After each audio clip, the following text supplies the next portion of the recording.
Fala, meus amigos. O assunto nosso hoje é a Grécia Antiga, tá? O primeiro item aqui que eu queria aqui chamar a atenção de vocês é o seguinte: toda vez que você for fazer uma questão discursiva sobre Grécia, e você, São Paulo, Minas Gerais, Rio de Janeiro, você não tem essa parte de história antiga, tá? Não sei, no caso a prova do Enem, que é uma prova geral. Escreva Grécia Antiga, não escreve só Grécia.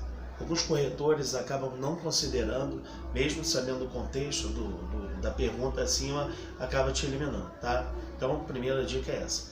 Segunda dica é o seguinte: quando você fala Grécia Antiga, você tem uma divisão geográfica em dois locais principais, tá? Você tem uma região chamada Peloponeso e tem um lugar chamado Ática, tá? A Creta cai muito pouco, tá? Normalmente cai naquelas alternativas que estão erradas. Chama mais atenção a região Ática e a região Peloponeso, porque ali você tem Ática, a cidade de Atenas, e Peloponeso você tem Esparta. Então acaba chamando a atenção. Não são as duas únicas cidades gregas, mas são as maiores cidades gregas. Então, em importância histórica, de fundo econômico, territorial.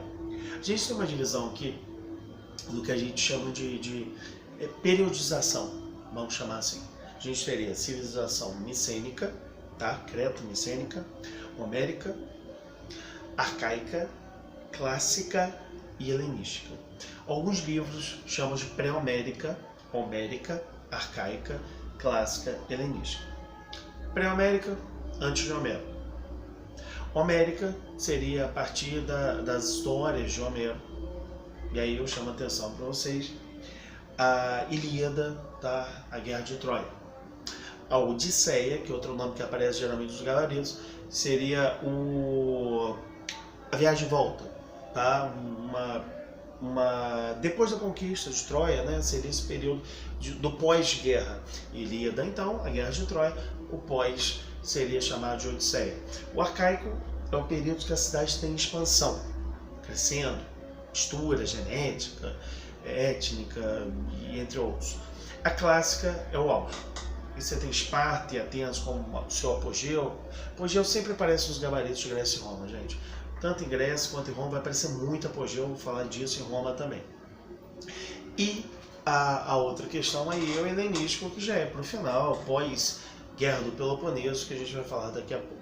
O primeiro item que eu quero levantar com vocês assim, de fundamental importância: quando a gente fala de Atenas, a gente está falando de uma cidade com um aspecto econômico bem importante, mas nos gabaritos, a gente procura sempre a questão artística, cultural, política, democracia, aristocracia, questão de legisladores.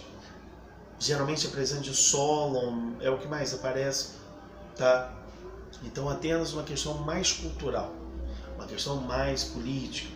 Assembleias, por exemplo, como a Bolé ou Bolê, alguns locais se pronuncia Bolê, mas Bolé, há uma caracterização bastante cultural em Atenas. O caso espartano é bem claro, militar, tá? O que é tolerado em Atenas culturalmente, nem sempre em Esparta é tolerado.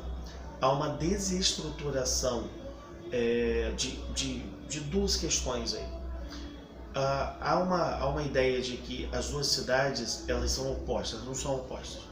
Religiosamente elas têm um ponto em comum. Então não é tão desconstruída a ideia de Atenas e a ideia de Esparta. As duas elas têm uma diferença clara, cultural, tá? Ponto econômico, você tem o pastoreio, você tem o crescimento do exército mesmo, principalmente espartano. Esse exército ele vai buscar novas terras, escravizando indivíduos, tá? E aumentando sua força. Atenas, muito grande questão de escravidão.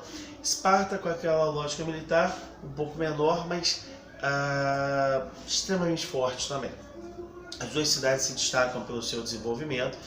Se você pesar a Europa daquele momento, né, período antes de Cristo, nenhuma cidade, nenhum local tinha tido um desenvolvimento tão grande quanto os dois locais. Para ser bem ponto, porque eu quero esse vídeo bem curto, gente, eu queria um ponto interessante: o encontro entre a expansão persa de Xerxes mais Atenas. mais Esparta, ou seja, persas contra gregos. Há um filme espetacular, quem puder ver, o filme 300, mostra claramente o rei Leônidas carregando os seus guardas reais, né, 297, o livro bota 300, o filme bota 300, mas carregando eles para um grande confronto contra os persas em Termópilas, né, as cidades, né, Termópilas seria o fogo, né, a terra do fogo, terra.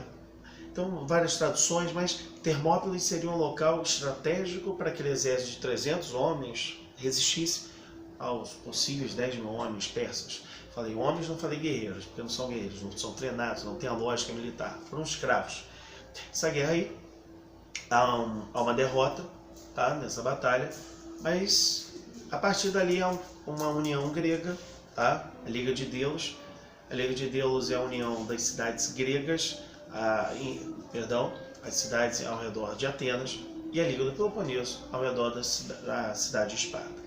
Liga de Delos, mas Liga do Peloponeso formam Grécia, Grécia ganha dos persas. A guerra médica, ela termina dessa forma, tá? Com vitória grega. Posterior a isso, com o grande crescimento da Liga do Peloponeso e principalmente da Liga de Delos, os dois juntos, na verdade se confrontam, e esse confronto traz o fim da Grécia Antiga, porque as duas maiores cidades entraram em conflito, fragilizando, tornando possível a invasão da Macedônia. Galera, um abraço, valeu, e vamos fazer o exercício de Grécia, que eu vou botar no link aqui embaixo para a gente resolver junto essa questão. Valeu, gente, um abraço.